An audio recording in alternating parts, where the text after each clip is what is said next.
नमस्कार, आप देख रहे हैं भारतीय नायक और मैं हूं आपके साथ वैशाली। केरल में वक्फ के दावों पर बवाल, शोभा करंदलाजे का आरोप, माफिया की आड़ में चल रहा जमीन जिहाद। केंद्रीय मंत्री शोभा करंदलाजे ने गुरुवार को कोची के मुनंबम क्षेत्र का दौरा करने के बाद मीडिया में बातचीत में वक्फ बोर्ड के दावों को लेकर टिप्पणी की।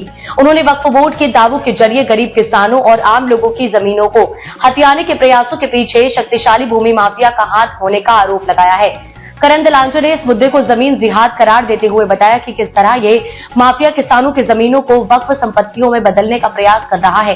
उन्होंने कहा कि 1954 में जब वक्फ अधिनियम पारित हुआ था तब वक्फ बोर्ड के पास देश भर में मात्र 10,000 एकड़ भूमि थी, लेकिन आज वक्फ बोर्ड देश का तीसरा सबसे बड़ा भूस्वामी बन चुका है, जिसके पास 38 लाख एकड़ भूमि है। करंदलाजे ने सवाल उठाया, यह सारी भूमि कहां से आई। केंद्रीय सूक्ष्म लघु और मध्यम उद्यम तथा श्रम एवं रोजगार मंत्री शोभा करंदलाजे ने प्रदर्शनकारियों को आश्वासित किया कि वे वक्फ बोर्ड संशोधन विधेयक 2024 पर संयुक्त संसदीय समिति जेपीसी के समक्ष उनकी शिकायतें प्रस्तुत करेंगे। एर्नाकुलम जिले के मुनंबम में लगभग 600 परिवार जो पिछले कई दशकों से इस भूमि पर रह रहे हैं, वक्फ के दावों का विरोध कर रहे हैं।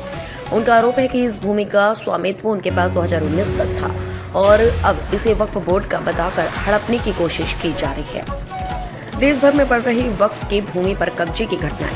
करंदलाजे ने आरोप लगाया कि ऐसे मामले पूरे देश में बढ़ रहे हैं, जहां पहले जिन जमीनों के मालिक किसानों और आम लोगों के नाम पर दर्ज थे, अब उन पर वक्फ बोर्ड दावा ठोक रहा है। उन्होंने विशेष रूप से कर्नाटक का उदाहरण देते हुए कहा कि वहां 29,000 एकड़ भूमि मुस्लिम नेताओं के अधिकार में आ गई है। इस मुद्दे पर केरल के मुख्यमंत्री पिनाराई विजयन ने प्रदर्शनकारियों को आश्वासन दिया कि उनकी समस्याओं का समाधान किया जाए, लेकिन इन आश्वासनों के बावजूद मुनंबम भूमि संरक्षण समिति द्वारा चलाया जा रहा भूख हड़ताल गुरुवार को अपने 33वें दिन में प्रवेश कर गया है। करंदलाजे ने यह भी स्पष्ट किया है कि केंद्र सरकार इस मामले को गंभीरता से ले रही है और गरीब किसानों के हितों की रक्षा के लिए हर संभव कदम उठाएगी। उन्होंने स्थानीय लोगों से अपील की है कि वे संघर्ष में धैर्य बनाए रखें और सरकार पर भरोसा रखें। अब तक के लिए इतना ही। वीडियो को लाइक और शेयर करें और चैनल को सब्सक्राइब करें।